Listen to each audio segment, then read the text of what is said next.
Praise the lord. మ్రొక్కుబడి చేస్తే చెల్లించాలి, లేని ఎడల మ్రొక్కుకొనవద్దు.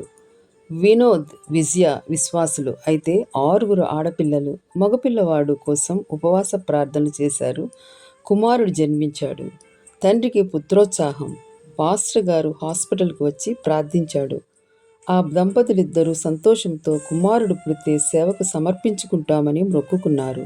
ఈ బిడ్డను దేవునికి పరిచర్యకు వాడబడాలని అన్నారు. కాలక్రమేణా దాన్ని మర్చిపోయారు. విశ్వాసంలో సన్నగిల్లారు. ఆడపిల్లలకు పెళ్లిళ్ళయ్యాయి. విశ్వాస జీవితంలో కొనసాగారు. అయితే కొడుకును అల్లారు ముద్దుగా పెంచారు. అడిగిందల్లా ఇచ్చారు. పెద్దవాడైనప్పుడు కాలేజీకి వెళ్ళడానికి బైక్ కావాలన్నప్పుడు బర్త్డే గిఫ్ట్గా ఇచ్చారు. స్నేహితులకు పార్టీ ఇచ్చి వస్తుండగా యాక్సిడెంట్ అయ్యి హాస్పిటల్లో జాయిన్ అయ్యాడు.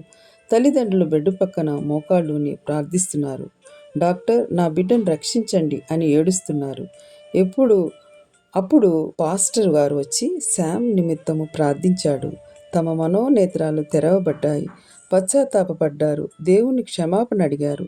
శామ్ కూడా పశ్చాత్తాపపడి దేవునికి సమర్పించుకున్నాడు. మ్రొక్కుబడి చెల్లించెను. నిజ సంఘటన.